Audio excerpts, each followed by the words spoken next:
Kami bersyukur Tuhan, terima kasih untuk hari ini, untuk kesempatan satu hari lagi yang Tuhan berikan bagi kami untuk kami dapat beribadah bersama-sama, bersama dengan umat-Mu dari GBI Jatinegara Timur, dan dimanapun mereka berada. Kami percaya Tuhan kuasa kasih-Mu menyertai kami, memenuhi kami. Terima kasih Tuhan untuk kehadiran-Mu di tengah-tengah kami. Kehadiran-Mu yang mengurapi kami semua, dan pengurapan-Mu itu mengajar kami, untuk kami dapat meresponi, untuk kami dapat mengikuti tuntunan Tuhan di dalam segenap langkah hidup kami. Terima kasih Tuhan, di dalam nama-Mu Tuhan Yesus Kristus kami berdoa dan mengucap syukur. Amin. Amin. Shalom, Bapak Ibu Saudara kasih dalam Tuhan, selamat hari Minggu semua. Terima kasih. Yang pertama saya mengucapkan terima kasih kepada Bapak Gembala dan Ibu, dan juga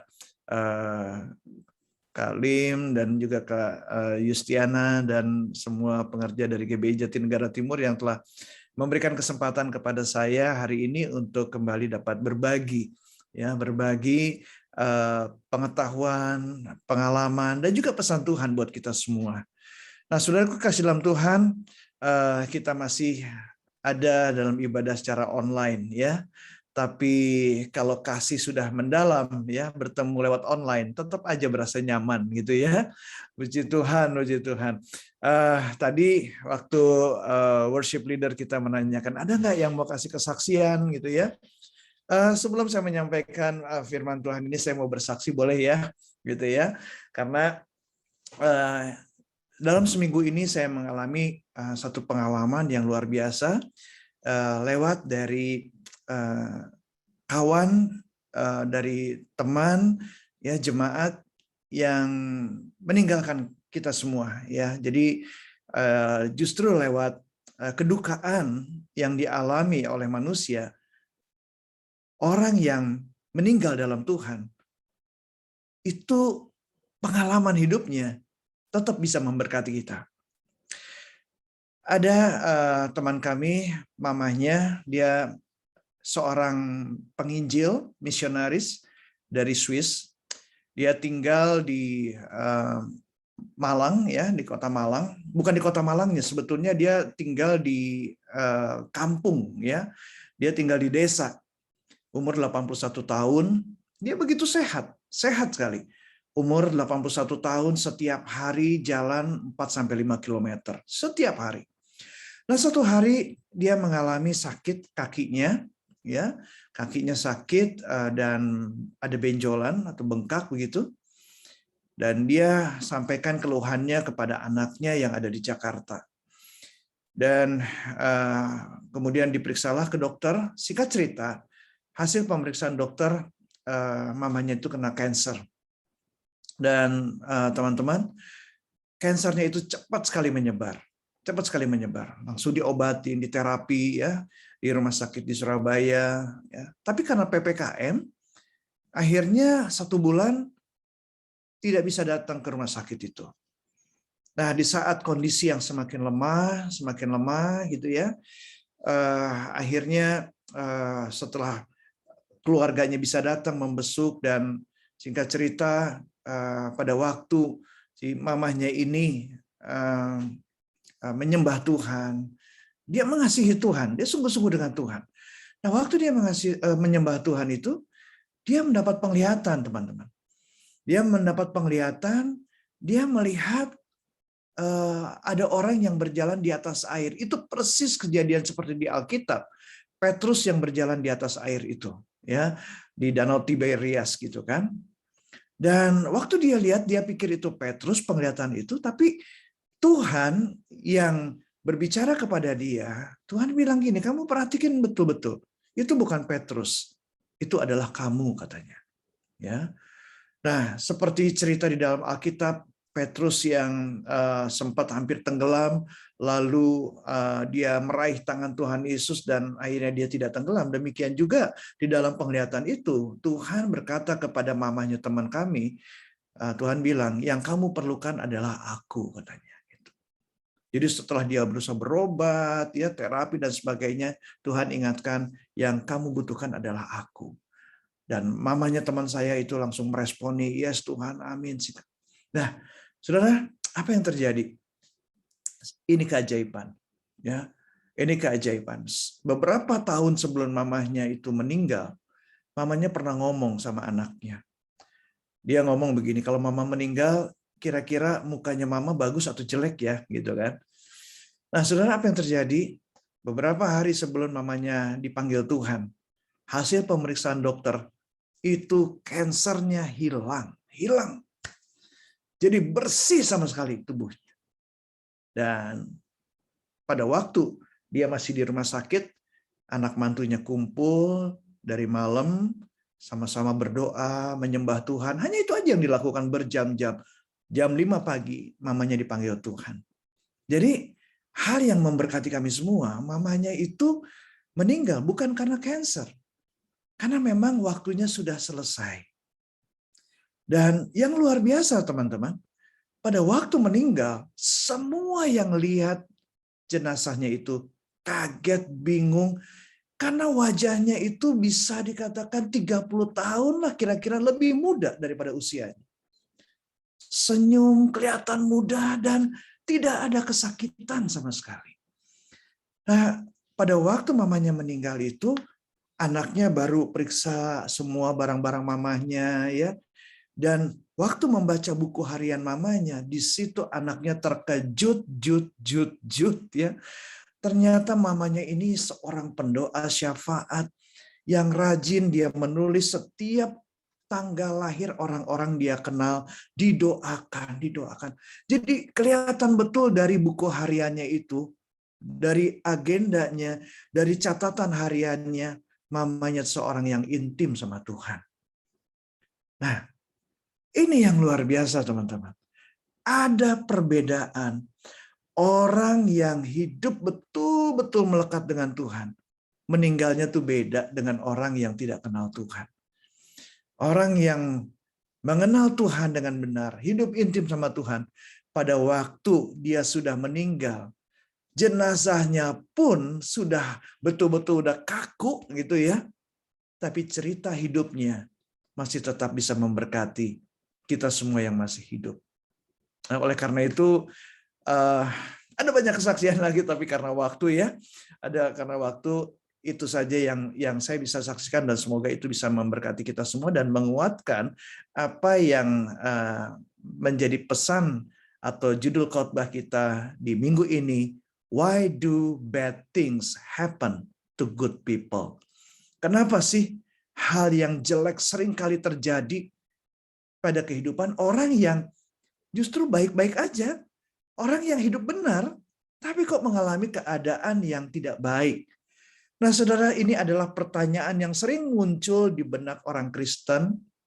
Ya, why I'm sick? Kenapa saya sakit? Kenapa saya kena COVID? Padahal saya sudah sungguh-sungguh dengan Tuhan. Kenapa orang tua saya meninggal karena COVID? Kenapa orang-orang yang saya kasih, yang saya tahu persis mereka cinta Tuhan, kok nggak disembuhkan? Kok meninggal dengan cara seperti itu? Padahal udah jaga kesehatan. Ya, Kenapa saya ngalamin seperti ini? Padahal saya tidak melakukan dosa. Bahkan ada orang yang sampai di penjara, padahal bukan karena kesalahan dia. Gitu. Dan parahnya lagi, Bapak Ibu Saudara kasih dalam Tuhan, teman-teman semua, ketika orang lain mendengar kabar buruk tentang orang-orang yang baik, tentang kita yang udah sungguh-sungguh dengan Tuhan, muncul juga pertanyaan-pertanyaan yang sinis. Ada apa dengan dia? Jangan-jangan dia kena kutuk. Atau dia kena murka Tuhan. Ya. Ada lebih banyak pertanyaan-pertanyaan yang justru malah menjurus menghakimi daripada berempati. Teman-teman yang dikasihi Tuhan, Bapak Ibu Saudara sekalian, saya dan istri saya, dan juga anak-anak saya, pernah mengalami dan sering mengalami hal-hal yang buruk, bad things, di dalam kehidupan baik pribadi maupun di dalam keluarga. Padahal kami sudah sungguh-sungguh ya hidup, berusaha untuk hidup benar, hidup baik-baik. Nah, jadi kalau ada di antara saudara yang saat ini saudara sedang mengalami hal yang buruk, padahal saudara sudah berusaha hidup baik-baik. Saudara jangan merasa sendirian ya. Kita senasib nih. I feel you ya. Saya juga bisa merasakan apa yang saudara rasakan. Sudah sungguh-sungguh dengan Tuhan mengalami keadaan yang tidak baik, keadaan yang buruk. Dan ternyata Bapak Ibu Saudara semua, teman-teman, ternyata bukan hanya kita loh yang ngalamin seperti itu. Alkitab juga mencatat bahwa seperti Ayub yang saleh, ya, hidup jujur, takut akan Tuhan, firman Tuhan katakan, ya. Tapi dia mengalami keadaan yang buruk. Ya.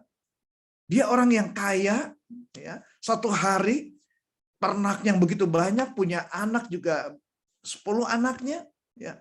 Tapi satu hari orang Sheba, orang Kasdim, ya, merampok semua ternaknya.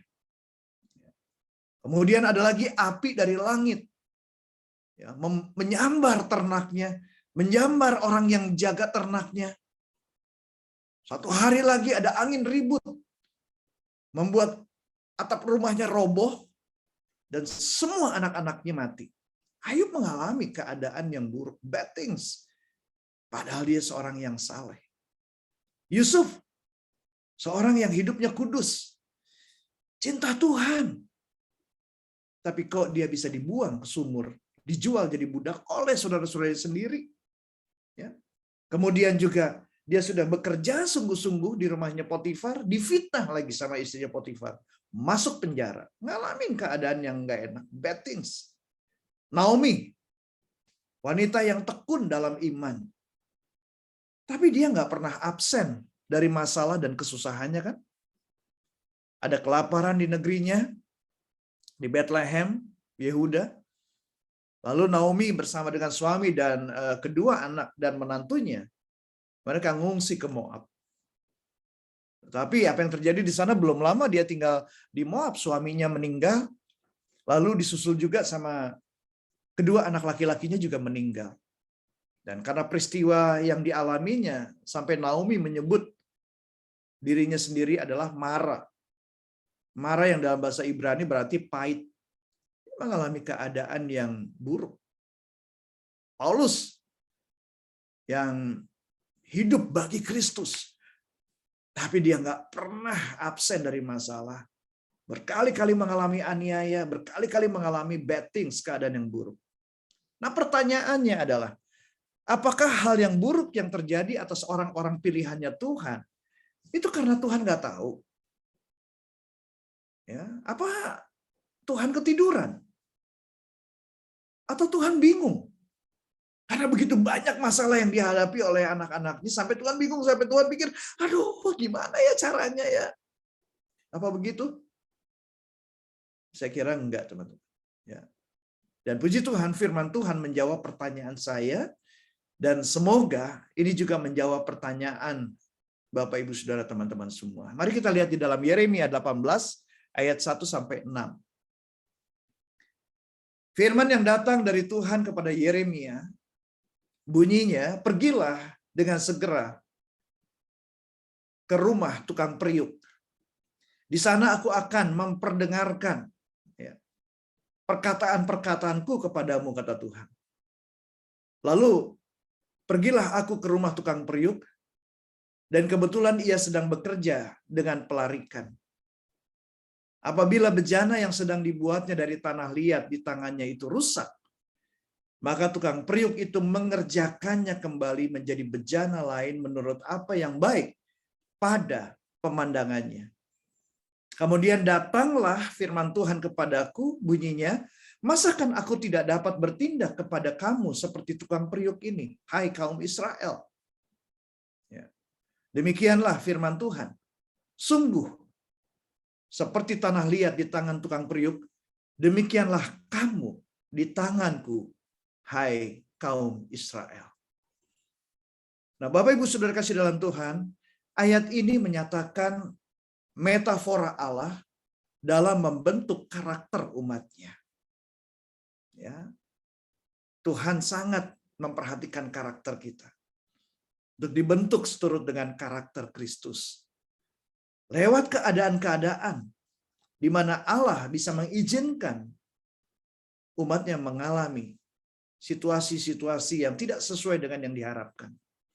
Kalau teman-teman tahu atau mungkin ingin tahu, nanti bisa di googling aja cara membuat keramik, ya, seperti tukang priuk itu selain dibentuk dengan tangannya, tapi ada satu proses yang nantinya itu adalah proses yang tidak enak, mungkin adalah dipanaskan, ya, lewat perapian.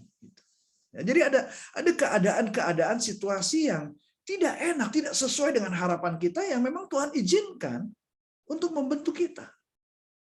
Jadi saya menggambarkan bahwa kehidupan itu bagaikan sebuah universitas, teman-teman. Ya, di mana gelar kesarjanaan diraih melalui proses belajar. Betul ya? Ada ujian. Dan berjuang dengan benar. Kenapa kita kuliah? Kenapa kuliah itu penting? Karena itu membentuk mental dan pola pikir kita, teman-teman. Ya. Kemudian juga bagi saya kuliah itu juga akan menambah keterampilan kita, dan itu penting.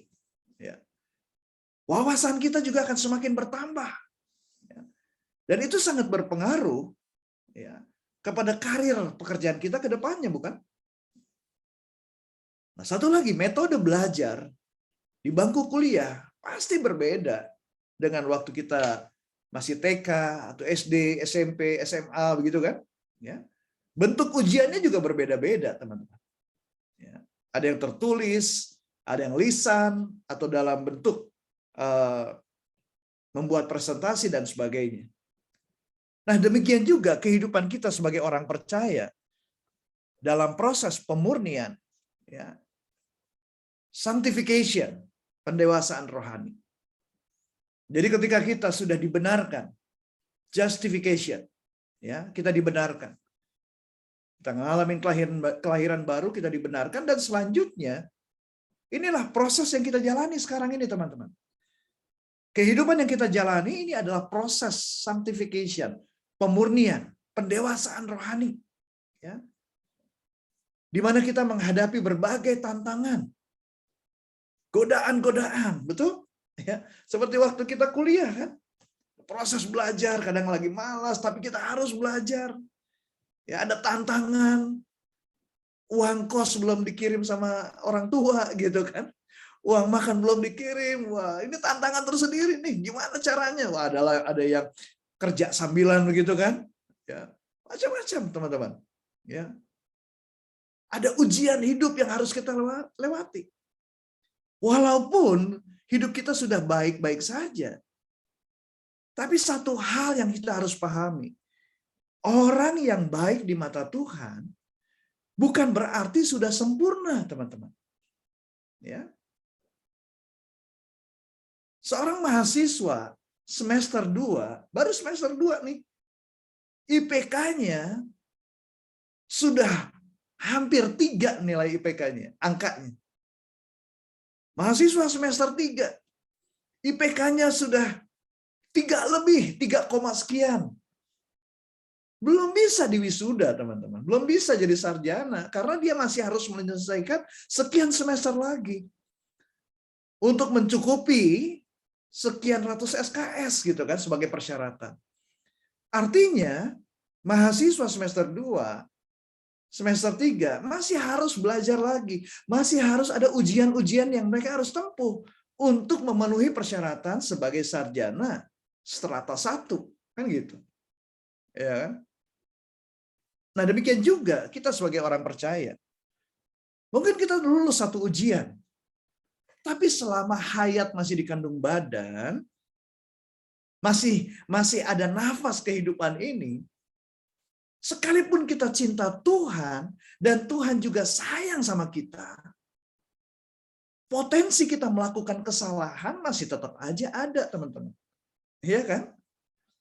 Masih tetap aja ada. Makanya di dalam Wahyu pasal yang ketiga ayat 19, Firman Tuhan katakan, barang siapa aku kasihi, ia ku tegur, ku hajar, iya kan? Ia ku tegur dan ku hajar, kata Tuhan. Sebab itu relakanlah hatimu dan bertobatlah. Jadi kalau saudara sudah hidup menjadi orang baik, disiplin rohanimu begitu bagus, lalu mengalami kejadian buruk, ya introspeksi boleh, ya. Wah, jangan-jangan ada kesalahan yang dilakukan. Sampai dihajar sama Tuhan. Ya bertobatlah. Tapi setelah mengintrospeksi diri, berdoa, tanya sama Roh Kudus, kenapa ya Tuhan? Apakah saya ada kesalahan? Ya. Tapi kalau nggak ada kesalahan, ya ini bagian proses. Ya mengucap syukur, teman-teman. Ya. Yang penting jangan mau terintimidasi oleh suara-suara apapun. Jangan tanggapi omongan-omongan orang yang negatif tentang apa yang saudara alami. Amin. Ingatlah satu hal ini. Cinta itu kadang perlu keras. Mendisiplin dan mendidik adalah juga bagian dari menyayangi. Amin. Yang setuju sama saya boleh berikan emotikon hatinya dong. Ya. Bahwa cinta itu kadang perlu keras, mendisiplin. Makanya Tuhan bilang, barang siapa yang kukasihi, dia kutegur, dihajar sama Tuhan. Karena Tuhan sayang sama kita. Di dalam got ada kayu banyak amat. God love you so much. Amin, teman-teman. Nah, jadi menjawab pertanyaan, why do bad things happen to good people? Ada 3 hal yang perlu kita ketahui yang saya harap ini bisa mengubah paradigma kita. Yang pertama adalah kenali Tuhan dengan benar. Ya. Pelajari prosesnya. Dan yang ketiga adalah ketahui tujuannya. Kalau disingkat KPK, ya. KPK ini bukan Komisi Pemberantasan Korupsi ya, teman-teman ya, tapi kenali tujuan Tuhan dengan benar, pelajari prosesnya dan ketahui tujuannya. Nah, mari dalam waktu yang ada ini saya mencoba menjelaskan dengan cepat ya. Yang pertama, kenali Tuhan dengan benar. Hosea 6 ayat yang ketiga mengatakan, marilah kita mengenal dan berusaha sungguh-sungguh mengenal Tuhan. Ia pasti muncul seperti fajar, ia akan datang kepada kita seperti hujan pada musim yang mengairi bumi. Ya, seperti hujan pada akhir musim yang mengairi bumi. Ya. Nah, pertanyaan sekarang adalah apakah kita sudah sungguh-sungguh dengan sepenuh hati atau dengan setengah hati sama Tuhan? Karena hubungan kita dengan Tuhan itu akan terus berkembang ke dalam 2 hal, teman-teman. Ya. Yang pertama di pihak manusia, ya, memiliki kepercayaan yang semakin hari semakin kuat sama Tuhan. Ada ketaatan, ada kesetiaan, itu di pihak manusia. Tapi hubungan yang terus berkembang membuat bagian Tuhan, dia akan memberikan pewahyuan demi pewahyuan kepada kita. Di mana dia sendiri yang akan menyatakan dan menyingkapkan siapa dirinya. Dia akan memberikan hikmat, dia akan memberikan pengetahuan, dia akan menunjukkan jalan yang harus kita pilih. Jadi poin yang mau saya sampaikan teman-teman, mengenal Tuhan dengan benar, itu akan menentukan cara orang tersebut di dalam menjalani hidup ini. Dan pada kenyataannya, ada perbedaan yang sangat jelas antara tahu tentang Tuhan dan mengenal Tuhan. Ada perbedaan yang sangat jelas. Ketika kita mengenal Tuhan dengan benar, maka kita akan memiliki energi yang besar untuk melayani Tuhan. Ya, energi yang besar untuk melayani Tuhan. Ya. Dan memiliki kepuasan di dalam dia. Tantangan, masalah yang dihadapi tidak membuat dia kendor di dalam melayani Tuhan. Bahkan memiliki keberanian untuk bersaksi tentang Tuhan. Bukan ketakutan. Jadi teman-teman jangan ambil keputusan di saat hati kita lagi kacau. Alkitab katakan kuasailah dirimu ya, dan jadilah tenang. Supaya kita bisa berdoa. Ketika keadaan yang tidak baik kita alami, keadaan buruk kita alami, asking God, tanya Tuhan. and listening to God. Dan dengar apa kata Tuhan. Perhatikan apa yang dia katakan. Sekalipun situasi tidak sesuai dengan yang kita harapkan, tapi orang yang mengenal Tuhan tetap bisa puas di dalam dia. Itu sebabnya Paulus dan Silas, sekalipun di penjara, sekalipun dia dibelenggu, gak bisa bebas bergerak, tapi dia bisa memuji Tuhan di tengah-tengah penjara. Why? Karena mereka mengenal Tuhan dengan benar. Jadi pelajari itu. Kenali Tuhan dengan benar. Amin. Dan pelajari prosesnya. Pelajari prosesnya. Kenapa Tuhan izinkan untuk kita ngalami seperti ini? Pelajari prosesnya. Saudara, kita hidup di dunia yang cepat berubah. Banyak hal yang bisa dikerjakan secara instan, betul. Tapi sebagai umat tebusan Allah di dalam hal pembentukan karakter untuk menjadi serupa dengan Kristus tidak bisa dilakukan secara instan. Dan hari ini juga secara khusus saya mau menyampaikan kepada anak-anak muda. Guys, kamu hidup di dunia yang serba cepat berubah, serba instan. Tapi ingat satu hal ini, pembentukan karakter nggak bisa dilakukan secara instan. Melalui pemuridan, kita bisa memahami prosesnya. Amin. Jadi gereja yang sehat, gereja yang kuat adalah gereja yang memperdulikan pelayanan pemuridan ini. Itu kunci. Lewat pemuridan itu, kita bisa memahami proses yang benar gimana. Lewat pemuridan, kita bisa mengenal Tuhan dengan benar. Ya. Nah, oleh karena itu, teman-teman dikasih Tuhan, sesuatu yang lucu ketika kita minta Tuhan mengubah situasi kita. Padahal kita tidak tahu bahwa sesungguhnya Tuhan sedang menempatkan kita. Untuk apa? Untuk mengubah kita. Ya. Kita berdoa, Tuhan, singkirkan COVID ini Tuhan. Pandemi COVID-19, singkirkan Tuhan. Buat Tuhan mah gampang, kecil. Pandemi COVID-19 dihilangkan, gampang, kecil buat Tuhan. Resesi ekonomi kecil buat Tuhan. Tapi kalau situasi itu Tuhan izinkan, kita mengalami itu. Mungkin Tuhan sedang menempatkan kita, mengubah karakter kita. Tuhan sedang membentuk kita. Memiliki daya tahan yang kuat. Tuhan ingin mengenal, Tuhan ingin umatnya mengenal dia dengan benar. Kok bisa gitu ya, Kak? Kita minta-minta Tuhan mengubah situasi kita, padahal kita nggak tahu bahwa sesungguhnya Tuhan lagi nempatin kita untuk mengubah kita. Iya, karena minim pengetahuan, alias nggak belajar. Karena nggak dimuridkan. Di atas meja ada buah nangka. Di sebelahnya buah anggur. Jadi saat mata masih terbuka, mengalami proses, ya banyaklah mengucap syukur gitu ya. Jadi hari ini kita belajar bahwa ya proses itu ada, proses itu berjalan untuk membentuk karakter kita kan. Nah, yang ketiga penting untuk menjawab pertanyaan why do bad things happen to good people? Ketahui tujuannya. Jadi proses ini tujuannya apa sih? Nah, Yohanes 14 ayat 1 sampai 3 ya. Firman Tuhan katakan ini, Tuhan Yesus bilang, jangan gelisah hatimu, percayalah kepada Allah, percayalah juga kepadaku. Di rumah Bapakku banyak tempat tinggal. Jika tidak demikian, tentu aku mengatakannya kepadamu, sebab aku pergi ke situ untuk apa? Menyediakan tempat bagimu.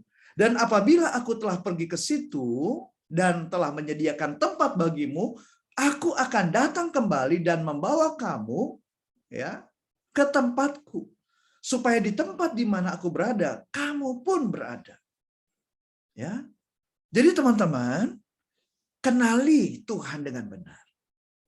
Pelajari prosesnya. Ketahui tujuannya. Ya. Tujuannya apa? Tujuannya adalah ke rumah Bapa, betul? Ya. Tujuannya ke surga, rumah Bapa. Ya. Siapa yang mau ke surga? Boleh lambaikan tangan saudara. Ya, lihat ya, puji Tuhan yang mau ke surga ya. Menurut saudara, surga itu lebih indah, lebih enak tempatnya apa enggak daripada dunia? Yang setuju kalau surga itu lebih bagus, lebih enak daripada di dunia ini boleh berikan jempolnya. Jempol virtual juga boleh, ya. Oke. Wah, banyak ya setuju ya. Nah, pertanyaan berikutnya, kapan mau ke surga? Kapan mau ke rumah Bapaknya? Mau secepatnya? Aduh, Pak Pendeta janganlah 100 tahun lagi gitu kan. Ya kadang-kadang itulah manusia ya. Ya, tahu tempat yang indah, oh pengen banget ke sana, lebih indah daripada di dunia. Tapi mau sekarang? Enggak deh, jangan sekarang deh. Nanti kapan-kapan deh. Ya, jadi sebetulnya teman-teman bukan Tuhan yang membingungkan, kita sendiri yang kadang membingungkan gitu ya. Oke, teman-teman dikasih Tuhan.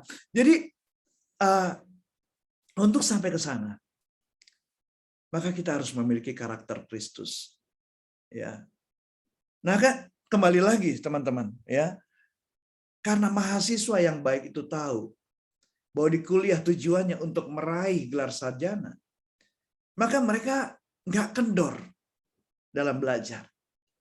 Ketika ada ujian, mereka semangat, ya. Mereka bergairah untuk menghadapi ujian, ya. Bahkan sampai ada yang belajar sampai pagi, ada yang minta ditentir lagi untuk menghadapi ujian. Semangat, kenapa? Karena tahu tujuannya untuk menjadi sarjana. Nah, demikian juga kita. Kalau kita tahu tujuannya adalah rumah Bapa, surga, maka kita di dalam menjalani proses ini akan bersemangat, nggak kendor. Semakin sungguh-sungguh untuk mengenal Tuhan, karena tahu bahwa sumber kekuatan, sumber hikmat, kreativitas adalah Tuhan. Charles Swindoll mengatakan bahwa Christ likeness is a journey, not a destination. The joy is in the journey. Jadi teman-teman, menjadi serupa Kristus itu adalah sebuah perjalanan kehidupan kita, bukan tujuannya. Karena tujuannya adalah rumah Bapa. Nah, untuk sampai ke rumah Bapa, persyaratannya adalah menjadi seperti Kristus. Jadi teman-teman, nikmatilah, bersukacitalah di dalam journey ini, dalam perjalanan hidup ini. Sekali lagi, buat Tuhan itu gampang banget kok menyingkirkan masalah kita, gampang buat Tuhan. Ya. Tapi kenapa begitu lama kesusahan itu kok aku alami ya, Kak? Ini, Tuhan mau memberikan yang terbaik kepada kita. Yaitu apa? Kehadirannya. Kehadirannya. Tuhan lebih tertarik supaya kita merasakan melihat kehadirannya. Buat Tuhan gampang bikin mujizat seketika, sembuh total, nggak perlu minum obat, gampang. Tapi Tuhan tahu yang terbaik buat kita. Kehadirannya Dia. Supaya kita mengenal Tuhan lebih dalam dan lebih dalam lagi. Nah, Musa itu ngerti. Makanya Musa, dia paham proses yang dia lewati. Di dalam Mazmur 90 ayat 15. Musa berkata begini, buatlah kami bersukacita seimbang dengan hari-hari Engkau menindas kami. Seimbang dengan tahun-tahun kami mengalami celaka. Musa nggak buru-buru minta sama Tuhan, Tuhan singkirkan masalah ini, penderitaan ini. Enggak. Yang dia minta, sukacita. Buatlah kami bersukacita seimbang. Nggak kurang, nggak lebih juga. Karena Musa kenal Tuhannya. Karena Musa tahu firman yang berkata bahwa sukacita dari Tuhan itu adalah kekuatan kita. Musa tahu bahwa proses ini harus dilewati. Yang dibutuhkan adalah sukacita, kekuatan. Seimbang. Sukacita Tuhan itu penting, teman-teman. Sukacita dari Tuhan itu memberikan kekuatan, melindungi jernih kita, sehingga kita bisa menikmati setiap masalah yang Tuhan izinkan kita alami. Menikmati masalah ya, jangan cari masalah. Menikmati masalah yang Tuhan izinkan untuk kita alami. Tuhan nggak pernah janji langit selalu biru, bukan? Tuhan nggak pernah janji ya jalan selalu rata. Betul nggak? Ada lagunya itu kan? Tapi Dia berjanji, Dia akan selalu menyertai. Dia berjanji memberikan kekuatan. Ya, nah oleh karena itu teman-teman dikasih Tuhan, pengalaman dan pemahaman saya setelah mengenal Tuhan ini, ya, saya masih terus perlu mengenal Tuhan. Ya, saya masih merasakan banyak kurangnya dalam pengenalan akan Tuhan. Tapi sejauh ini, sejauh yang saya pahami dan saya mengenal Tuhan sampai hari ini, saya mau katakan begini teman-teman, ketika saya mengenal Dia, memahami prosesnya, dan mengetahui tujuannya, maka saya bisa berkata, Allah menaruh saya di dalam urusannya agar Ia dapat menikmati kehidupan saya. Itu aja. Jadi dengan demikian teman-teman, ketika ada masalah yang harus saya hadapi, saya jadi lebih bisa menikmati masalah yang menjadi bagian dari proses agar karakter saya menjadi semakin serupa dengan Kristus. Puji Tuhan, pengurapan Roh Kudus mengajar kita, sehingga tadinya kalau saya ada masalah, saya fokus untuk bagaimana masalah ini hilang, bagaimana untuk mendapatkan kebahagiaan, tapi justru itu membuat saya capek. Tapi ketika Tuhan memberikan hikmat, pengurapannya mengajar, fokus kepada salib Kristus. Salib Kristus. Apa yang Yesus lakukan di kayu salib itu. Kuasa salib Kristus itu yang mengalir dan itu sungguh nyata saya alami. Memberikan kekuatan, memberikan sukacita untuk melewati masalah yang ada. Jadi teman-teman, ya, ketika kita mengalami proses, jangan sampai kehilangan sukacita. Pulpen tinta, pulpen biasa. Putus cinta, itu soal biasa. Yesus pecinta, itu yang luar biasa. Amin. Yuk kita berikan tepuk tangannya buat Tuhan dong ya. Oke, puji Tuhan ya. Karena teman-teman dikasih Tuhan. Saya tidak tahu masa depan akan seperti apa. Saya nggak tahu. Sekalipun saya pendeta, saya nggak tahu masa depan akan seperti apa yang akan terjadi ke depan, nggak tahu. Tapi yang saya tahu, siapa yang memegang masa depan kita. Karena Tuhanlah yang memegang masa depan kita. Maka jangan menyerah ya teman-teman. Ya. Kenali Tuhan dengan benar. Pahami prosesnya. Jalani saja. Karena kita tahu tujuannya adalah rumah Bapa. Tuhan Yesus memberkati. Mari kita berdoa. Kami bersyukur Tuhan, terima kasih untuk hari ini. Untuk kami mengerti kenapa hal-hal yang buruk terjadi dalam kehidupan kami yang sudah sungguh-sungguh dengan Tuhan. Atau terjadi juga dalam kehidupan orang yang hidupnya baik-baik, orang yang cinta Tuhan. Di hari ini kami mengerti bahwa Tuhan ingin kami mengenal Engkau lebih dalam lagi. Kami mengerti Tuhan bahwa ada proses yang harus kami jalani. Karena Tuhan sedang membentuk kami semua. Membentuk karakter kami untuk kami semakin hari semakin serupa dengan Kristus. Aku berdoa saat ini ya Tuhan, buat setiap teman-teman yang ada di ruang Zoom ini, atau juga yang menyaksikan lewat YouTube juga ya Tuhan, yang sedang mengalami satu keadaan yang tidak enak, keadaan yang tidak sesuai dengan yang diharapkan, bahkan penderitaan, padahal mereka sudah sungguh-sungguh dengan Engkau ya Tuhan. Mengasihi Tuhan dengan segenap hati. Aku berdoa ya Tuhan, kiranya Engkau berkenan memberikan kekuatan. Memberikan sukacita yang seimbang ya Tuhan. Dengan penderitaan yang harus kami lewati. Dengan kesusahan yang harus kami hadapi. Berikanlah sukacita pada kami semua Tuhan. Seimbang dengan keadaan. Dengan penderitaan yang harus kami alami. Di dalam nama Yesus. Kuatkan dan teguhkan hati setiap anak-anak-Mu ya Tuhan, supaya tidak takut dan tawar hati, dan terus menjalani ini, kehidupan ini, pendewasaan rohani ini, sampai waktunya selesai, dan kami mengalami apa yang Tuhan janjikan, rumah Bapa di surga.